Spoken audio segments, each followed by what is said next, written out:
"And now for a pledge, my pretties," crowed the witch, "a pledge by my once brown eyes. It's not that I don't trust you, of course, but we are Vikings after all. Your chieftains must pledge on behalf of their tribes that whoever wins the sword fight and becomes champion of champions will be the right true king of the Wild West, and they will bow down to them as their king." The witch's voice was dark now. It would be a hard promise to make, for island tribesmen were proud of their freedom. "It must be blood on the paper for this one. None of your spit and cross fingers nonsense." There was paper and ink on the table, which was surprising because it was a banqueting hall after all, and the witch made the eldest elder write out the pledge right there and then. The chieftains looked at each other in the candlelight. "Don't do it!" screamed Hiccup's Thoughts. But what could he say? He was in a slightly awkward position because it was him who had set free the Dragon Furious in the first place. One by one they took the pledge, a swift cut of their swords on their fingers, and the pledge was signed. Alvin the Treacherous, there's Alvin the Treacherous.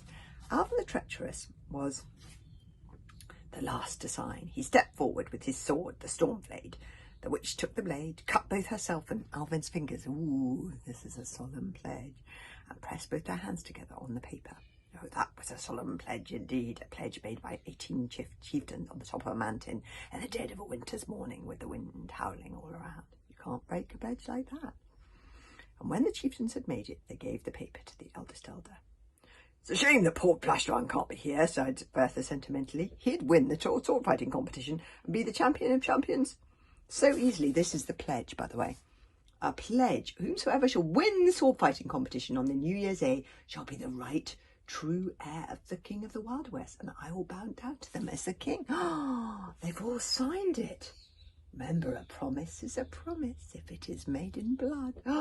They've all signed. That means whoever wins the sword fighting competition, all the other chiefs, which is a big deal in the archipelago, where they are, because they're kind of independent anyway. So, yes, isn't it a shame that he isn't here?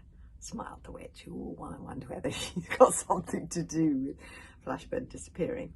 And now, if nobody minds, I think I'll head off to bed. Flashburn gave me a small hut just behind the battle arena. If anyone wants their fortune read over the next couple of days, with some nutritional advice for the sword fighting competition, well, that's where I'll be. I wouldn't take nutritional advice from the witch. She might poison you." And down she dropped on all fours and scuttled out of the room. Ooh, her long white hair dragging in the dust behind her. An uncomfortable silence descended as she went.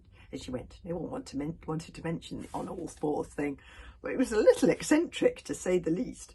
And all heaved a sigh of relief as she left, as if something nasty had just left the room, as indeed it had. "What are we waiting for?" roared Mogadon the Meathead. "This is a funeral after all. Let's get feasting, everyone." So that was how the banquet of the new warriors turned into Flashburn's funeral. No one knows how to celebrate a funeral like the Vikings of the archipelago. Even after being up all night having their horns blown off by rampaging dragons, those Vikings were still up for a party. In fact, the tension had given them an appetite. They set about demolishing that banquet and singing wild sea songs and dancing on their battle-sore feet without a care in the world. Hiccup watched them from by the fire, head in his hands, his mind racing about what all this meant. Why did he have these king's things? What was the witch's game? And when would the Dragon Furious attack again? The outcasts watched the Vikings too, prowling in the shadows.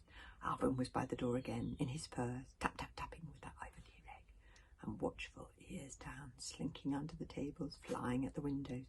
The hunting dragons and the riding dragons of the tribe of the archipelago watched the merriment as well. What side would they be on when the Dragon Furious attacked? Would they stay faithful to their masters or join in the rebellion? Only time would tell. Okay. Next chapter is called, number 6 is called Trouble at the School. Looking forward to that tomorrow. See you then.